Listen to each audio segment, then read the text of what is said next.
I am a self-proclaimed people pleaser. People pleasing, you might think, oh, it's just agreeing to a plan because you don't want to rock the boat. You're like, oh, I'm such a people pleaser, I'm such a nice gal. Yeah. No, you're not. Yeah. So you're a manipulative little... No, I'm kidding. Is anyone everything to me? No, they're not. I think why people try to be everything to everyone, though, it's actually just a form of people pleasing. People pleasers wear it like a bit of a badge of honour, don't they? I'm gonna disagree with you. Not having a good boundary is a massive contribution to that. Oh my God!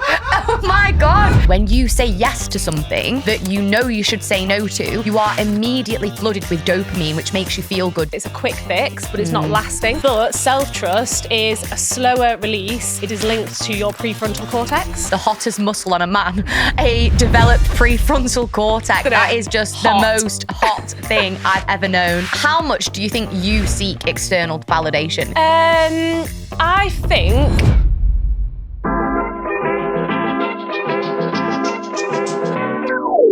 Hi guys, welcome back to your favourite podcast, You're Gonna Be Fine. Today's episode is sponsored by absolutely fucking nobody because you guys refuse to subscribe to the podcast and it means that we've got very little leverage with brands, okay? So, I need you... That was a jump scare, wasn't it? Yeah. Calvin nearly fell out of you're his doing seat. this with your hand, which makes it look like you've got them by the throat. You're literally like, Yes. subscribe! Well, yes, please do. We want... It's one little tap of a button that can keep us coming back and doing more. So go on, do us a favour. Don't be lazy. Do us a solid. It's so not a me thing to say. But yeah, this podcast episode today is one that we're excited about. It is called How Not to Be Everything to Everyone. So it's a very timely episode. We've got the control to be able to set the tone for the rest of the year because we're only in February. So that's a good thing to remember. Before we get into it though, what was your oh fuck of the week? My oh fuck of the week included you. Yes. So you know my oh fuck of the week. But basically, very exciting. Me and Camilla got invited to our first little PR event type thing, which is exciting. Through the podcast. Through the pod, yeah. For You're Gonna Be Fine. And so we got invited to 6 by Nico for their new launch of their tasting menu. It's a Paris menu. And I said to Camilla, it's on this Monday. Transpires that we were planning and getting ready. I was like, yeah, see you tonight, blah, blah, blah. And then just as I got home, I was like, I'm just going to check the invite. And it turns out it was the following Monday. And I was like about to basically leave the for the house. evening, yeah. And it was like, oh, it's next week. And I was like, what? I was like, but then I had written the right date in my diary. So I was actually convinced it was the week after, but I didn't want to say anything because you'd said, I'm seeing you on Monday anyway. And I was like, what? But then I was like, oh, fine. Like you got the message. So I was like, well, she must be right. Well, wrong. Obviously wrong. Wrong. So I must have told you it's next Monday, meaning the Monday after the one coming. Yeah. And I thought it was the Monday that was then. Yeah. Anyway, it was not. It was the Monday after that. Yeah. So thank God I double checked. Because imagine if we just turned up like, hey. Free food, Hey. please. Oh, sorry. There's no reservation here for you? Instead of Who are 6 you? by Nico, 0 by Nico. Literally 0 dishes for Millie and Camilla. Millie and Camilla, they're both me. Katie and Camilla, I forgot that you existed for a second. Sorry. I told you, it was Camilla's world and everyone lives in it. Yeah, it's my show. My oh fuck actually happened as I was on the way here, which I'm laughing about, but it really was not funny. It took me 2 hours, 15 minutes to get to Liverpool from Costa del Blackburn this morning, which was horrendous. But as well as that being horrific, I actually realised I had no more washing fluid for my windscreen, and it was so dirty, so I couldn't see out of it at all. And you actually can't see out of your eyeballs because of the laser eye surgery. Exactly. Also, hence the cap. Hence if the you're cap, guys. watching on YouTube. So that was like just a plethora of problems. So anyway, I thought on my feet and I actually pulled over on the hard shoulder and had to pour Vimto on my, had to pour cordial. Yeah, it was that bad on my windscreen. So that's a later problem. We'll see what happens when we've left the studio and then I've literally got sticky Vimto residue all over my car. But I thought that was quite quick thinking. Yeah, So I thought, I've yeah. got no water. I can't see because my windscreen was that dirty. You'll see it. It's probably gone back. Probably bright purple now. But I just thought people driving past will just see this girl pouring out of a Stanley, which is just like such a basic bitch starter pack anyway. And I thought, who needs a man? Do you know what I mean? I love it. Who needs a man when you've got Stan? Absolutely. How not to be everything to everyone. A question on everyone's lips. I feel like I have actually, this is an exclusive right here, right now. And I feel like this is something that I need to work on because when I think about it, is anyone everything to me? No, they're not. But I feel like I do try to be everything to everyone a lot of the time. And I end up being disappointed when that energy isn't matched. And I just think that I need to work on my expectations massively. And you're not also exhausted? Yeah, I Trying to be am everything to exhausted. everyone? I am literally Full-time job. Exhausted. So, and it's not a problem with other people. Other people aren't the problem in that they're not being everything to me. I'm the problem because I'm expecting them to be everything to me because I try and be everything to everyone. So, Wow, what a mouthful. that was. It really, yeah. She didn't Are you still listening? Yeah, I thought Is anybody there? Yeah, is anyone We're still listening? talking about the title. Yep. But yeah, I've just had that realisation, It's a very long title, to be fair. But I think the first biggest reason why people try to be everything to everyone, though, is it's actually just a form of people pleasing. It's disguised as like being a good person and, you know, trying to be really kind to everyone and, you know, put yourself last and put everyone else first is kind of a wolf in sheep's clothing because actually it's really, really detrimental to people's well-being and their mental health because I feel like it can be quite anxiety producing when you're spread so thin. And you're focusing so much on everyone else and not yourself, you can very quickly burn out. We did a whole episode on people pleasing, so please go back and listen to that because that was actually one of my faves. I really enjoyed doing that episode because I am a self-proclaimed people pleaser. I'm a people pleaser in recovery, as we have discussed. And I feel like in the last 12 months, I have come a very long way on my people pleasing recovery journey. And what people pleasing is, which is what I learned last year, it's actually a lot bigger than what you may think it is when it first comes to mind. In that people pleasing, you might think, oh, it's just agreeing to a plan because you don't want to rock the boat. When in actuality, it's the fourth trauma response. So, you know, fight, flight, freeze. There's a fourth one called fawn, which is essentially people pleasing. So people try to please other people as a safety mechanism. So it comes from a fear of rejection, which doesn't sound as nice, does it? No. But that is the truth. So you might be dressing it up as like, I'm such a great person, I'm such a great friend and partner and sister and whatever, when actually you're just terrified. You're just living in fear of rejection. Yeah. So you need to get comfortable with saying no and disappointing people because the other thing about people pleasing is when you are not sure about what you actually want and you're not comfortable about raising what you want out of a situation or saying no or your side of things, you are actually creating very shallow relationships.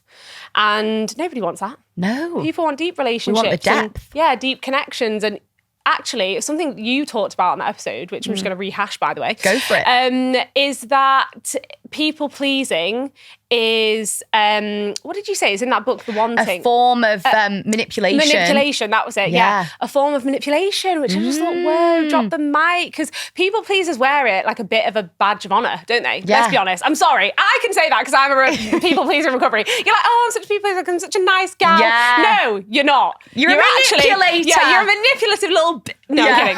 But it's true. There is a side to that where it's like you, through people pleasing, you are trying to control other people's reactions and opinions of yourself, which is not it. No. It's not it. No, it's so far from it. It literally couldn't be further. Yeah. On the flip side, I do think people pleasing and fear of rejection plays a part in it, but boundaries and people just not having a good boundary is a massive, massive contribution to that. Oh my God, I'm so sorry. Ew! Oh my God. Oh my God. That was the wettest, most disgusting burp I've ever heard in my life. You've never ever done that before. I am so sorry about that. I have no idea what that You've means. never ever done that before. Oh my God. I hope you can hear that. So clearly. Could you, in his, because he's got headphones in as well. I was like, I'm sorry. I'm What?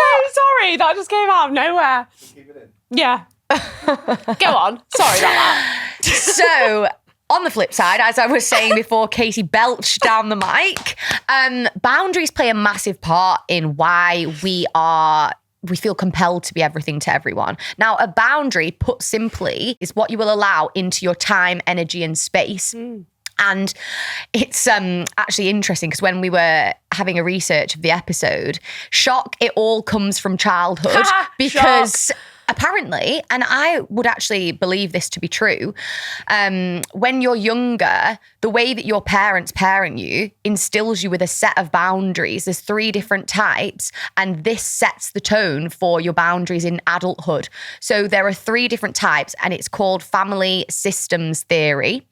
3 different types. And the first one is healthy boundaries. Now, obviously, we all want this. This is the goal, but this is the minority. Not many people have this.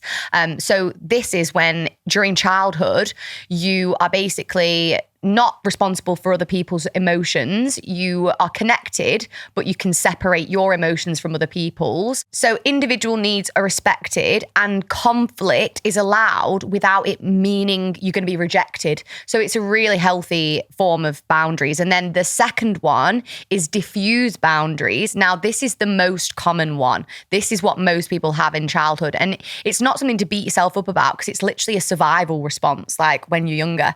So if you've got diffuse set of boundaries, which is sometimes often called enmeshment. It's when emotions are shared and absorbed, they feel responsible for their parents' emotions and moods, and they feel like conflict is a form of rejection, which is obviously like a misinterpretation. So this often manifests in adulthood as people who, really easily overgive, they people please, and it makes them feel rubbish in adult life. But we can change between the boundary styles. It's a bit like attachment theory. You're not bound to the same attachment theory. You can work on it. And then the final form of boundaries is rigid boundaries. So this is where people are not emotional at all. So they're taught in childhood that you can't show emotion, you can't show vulnerability, and that conflict will lead to detachment completely. So people don't want to be vulnerable. And this manifests in adulthood as avoidance. So people that say no easily, but based on avoidance. So it's not a healthy form of boundaries. So it's definitely interesting to maybe explore what you were brought up in terms of your household.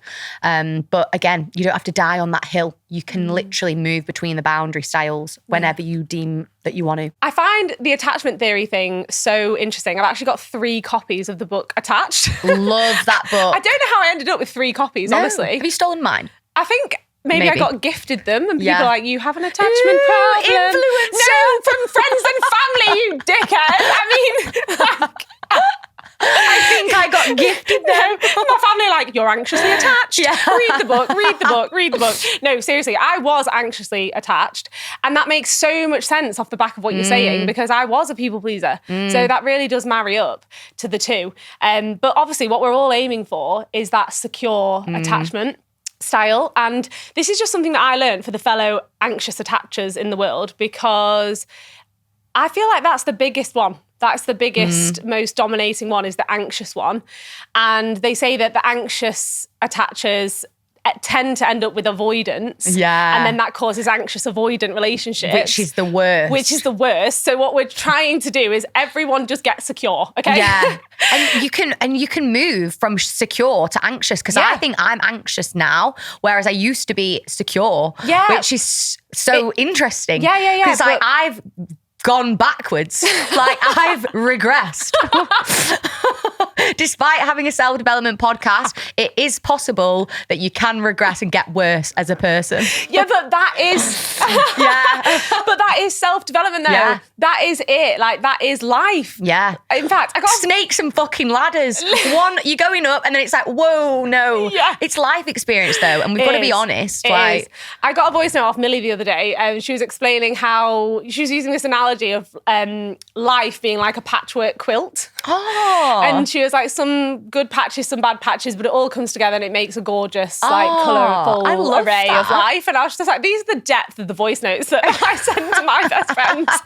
Anyway, but it's so true. Just kind of reminded me of the snakes and ladders analogy as well. But yeah, so obviously we want to be getting to secure. And as someone who was anxiously attached, and now I dip into secure and anxious, I'm definitely a lot more secure since being with James. Yeah. James is secure, so Yeah. he's helped me be more secure, so that's great. But at the start of our relationship, I was like anxiously attached all over the gaff. I remember. Yeah, it was bad. And then when we got together, obviously now it's absolutely great.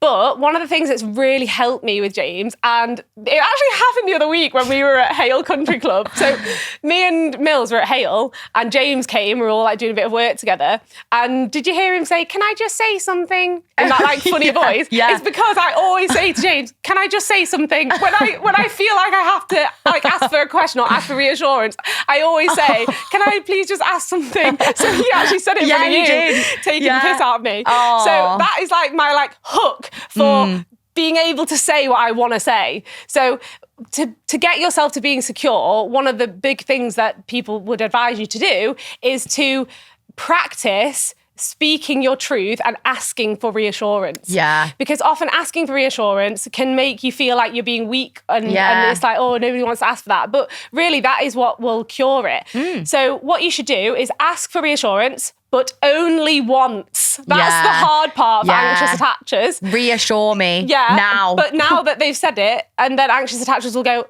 okay, but what, anything else? And it's like, no, you need to just ask once and then self-soothe and get used to that loop until you feel more secure in yourself. And then, of course, like just having loads more things in your own life and not pinning everything in your world around your boyfriend. Yeah. Like, see your friends, get hobbies, get interests, like add in all these things and make your life richer than just your relationship. To be fair, I've never been one of them that's like put my sole focus on my boyfriend, but that is a common trait of anxious attachers. Yeah. But I was definitely the reassurance one, and I've kind of worked on that. Chemicals make it very hard for us not to be everything to everyone, because the chemicals actually reward us for trying to be everything to everyone and people pleasing and overgiving. So we have to fight against these chemicals, which I'm going to talk about now. So the first culprit is dopamine, which is the feel good chemical. And basically, when you say yes to something that you know you should say no to, you are immediately flooded with dopamine, which makes you feel good. You feel like a good person, and it tricks you into thinking that you've made the right decision, even though you haven't. So you have to be aware of these chemicals, and they're just that. They're chemicals, they're not feelings. And then the second one that's a culprit is oxytocin. So this is the hormone that contributes to your social bonds. So obviously, when you say yes to someone or you are giving something to someone, whether it's yourself, your time, something tangible, you feel good because you feel socially connected and you feel needed.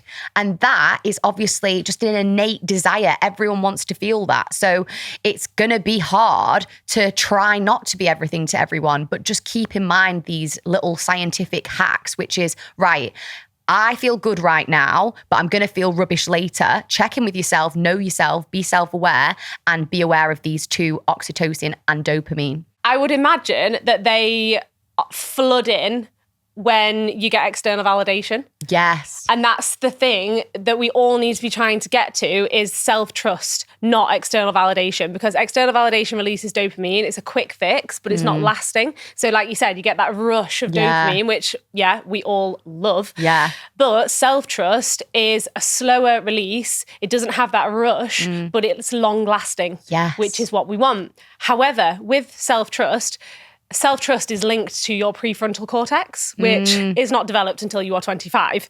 So it's I'd no argue surprise. later. For some individuals. Yeah. Never for some individuals. Yeah. I saw you posted something, and I've seen it on like circling on social media, but it's like the hottest muscle on a man, a developed prefrontal cortex. And Isn't I'm it? sorry, Isn't that it? is just Hot. the most hot thing I've ever known. Like well, actually, this is like such a lie. I'm like, forget height. We both behave. know you wouldn't catch me with a labubu, man. But the prefrontal cortex is up there. Definitely. What was I saying? Oh yeah, so the prefrontal cortex doesn't develop until you're 25-ish. And so that's why you trust yourself less when you're in your like late teens, early 20s. You don't know your arse from your elbow because your brain isn't fully functioning. It isn't fully formed, sorry. Yeah, So give yourself a break. Yeah, I love that. I've got a question. How much do you think you seek external validation, if you're being honest? I think at one stage it was a drug. Yeah. Because I would get it a lot from work. So basically, when I was drinking, I was a nightmare. I had a really bad like self-esteem. Not when I was drunk. I thought I was fucking Beyonce when I was drunk. But when I was not drunk, I just felt really shit about myself because of the decisions that I made when I was drinking. And I just was like, you're actually a bit of a shit person, really. And even though deep down I knew that wasn't true, my behaviour did not align with that. So I had a lot of evidence to support I was a dickhead. So I need that to be a clip. I had a lot of evidence to support the fact that I was a dickhead. I was. Yeah. So obviously that erodes your self-worth and self-confidence. So I looked for external validation through work. I needed my boss to tell me I was doing a good job. I needed my mum and dad to tell me they were proud of me all the time, or else I felt like I was shit. So when I stopped drinking, that was like one of the first things, big things that came up for me to work on, was how to stop being externally validated through praise and work. I've been on a bit of a wild ride with that since stopping drinking, but I feel in a really good place with it now. Where are you? I think I'm in a good spot, but I think I struggle because I work on my own. Like I don't get any praise for my work ever. Like, so I'm a bit like, I do find that I want praise from like friends and family more because I'm not getting it from work. Interesting. So and I do understand feel that. like that's like, I need it because I don't get it from anywhere else. Yeah. Which is, and also I used to love it at school because obviously it's your work being, you know, your brain is being rewarded, and my brain is one of my like biggest assets, but nobody really gives me any kudos for it, you know? Yeah. And my mum and dad are way smarter than me, so they don't really give me any praise on the brain. If you're someone who's thinking, well, I don't know if I'm trying to be everything to everyone or if I'm just trying to be a good person, a good thing to ask yourself is, do you truly, truly, truly think that if you took away all of that external validation and the praise from being everything to everyone, that you would have any self-worth left? Because often trying to be everything to everyone, it's because your self-worth is rooted in being useful. And there is something called conditional positive regard by the psychologist Carl Rogers, where it basically means that if love is given to you on a conditional basis, so if you behave in X way, then you get praise, then it causes you to rely on that in adulthood, which kind of ties into the example I just gave about me drinking. Because when I was drinking, it was conditional positive regard. Because I only got praise if I behaved well at work. If I performed well at work, I only got praise. So that was conditional then. I don't get that. What do you mean? So conditional positive regard. So conditional positive regard is if you behave in X way, right, let's use a clear example. If you get straight A's, then I'll show you love. Yeah. That's conditional positive regard. Unconditional positive regard means there's no conditions. Like, I love you regardless. So whether you got an F, is that how they score I would never exams get an anymore? F, just I an don't know. FYI. But yeah. But if you got an F, I love you anyway because it's unconditional positive regard. So you're saying in order to not try and people please and not try and be everything to everyone, that you should show yourself unconditional positive regard. You should show yourself unconditional positive regard. Right. Does that make sense? Yeah. Interesting. So it's fine if I do this and it's fine if I don't. Like, I'm just me, and it's my worth is not based on other people. And also to just explore which one you think you have. Like, are you conditioned by conditional positive regard, or are you conditioned by unconditional positive regard? So you can figure out am I waiting for this praise Yeah. off the back of a behavior, or am I just going to live my life and be who I am without waiting for the praise and external validation? So there's the secret. Yes, I love that actually. So the secret to a happy life is just not giving a single fuckety fuck and doing nice things for people and overgiving because you want to. Not because you feel like you have to, or because you're feeling like you're doing it because you need the praise. Yeah, and that's the secret. And I'm glad that you explored that further. I'm glad that you said I don't get this instead of smiling and waving. I and just didn't get it at all, I'll be honest. I'm really glad that thank you. Yeah, no, you're welcome. Thank you so much for listening, guys. We hope you enjoyed this episode and have now learned how to not be everything to everyone. Please do share this episode with your other fellow people pleasers of the world. And we love you, and we will see you in our next one. Bye.